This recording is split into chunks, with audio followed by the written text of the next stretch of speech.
Hello, this is the TradeSight U.S. Stocks and Futures Market Preview for Thursday, the 14th of April, 2022. We are closed on Friday the 15th for Good Friday here in the U.S., at least for the stock market, although not the banks. Weird. But here's a look at the ES front month futures contract. This is the daily chart of the broad market in futures form, sitting right where we were last August. So it's been 9 months. We've gone nowhere. And it is what it is. I would argue that most of the FANG tech stocks are down from that point, but we'll take a look at that another time. The S&P cash gains 49 points today, but again, that's not really a big deal. That's 1%. NASDAQ 100 up 277 points.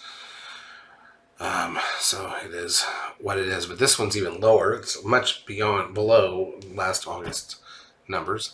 SOX up 71.85, very near the lows of the year, near that risk line from the 13 buy signal. So we got the 13 buy signal, we bounced hard off the risk line, came back, we retested kind of the risk line area, and is what it is. Biotech's up 111.41. Russell 2000 up 38.16.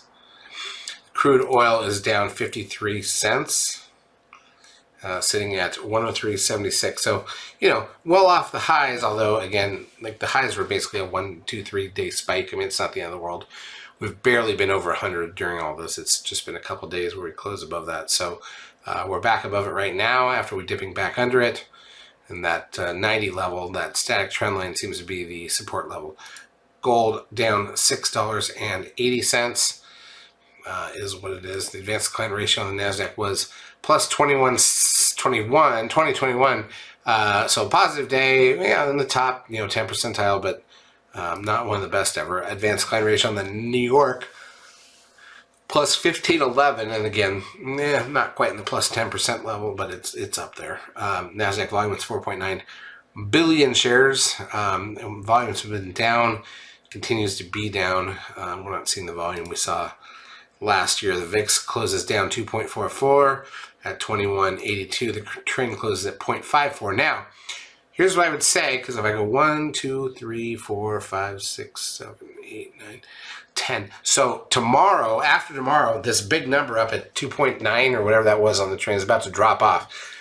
And we have a lot of low numbers. So, anything under 1, replacing an almost 3, is going to really drop that 10-day moving average. And I just want to be clear, anything under the 0.85 level on the 10-day moving average is a sell signal on the broad market, on the trend. Apple closes up $2.74, but it's nowhere for the last since Christmas. Amazon up 95.07, down since Christmas. Again, when I say most of these tech stocks I think are down, they really are.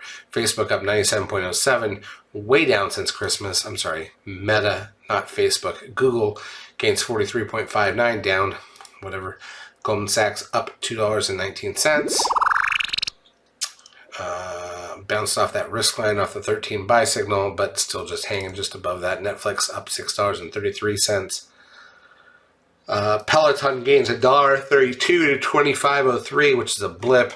This thing's still obviously very down. That red static trend line is holding it in place right now. TLT, the 20-year bond ETF, hanging near lows. Bonds down, rates up, right? Tesla up 35.42. Zoom up $8.31. And the VXX down $1.15 to 24.59. Bitcoin sitting just above 41,000 currently, has pulled back obviously to that red static trend line a couple times. These static trend lines are holding everything in place right now, just to be clear.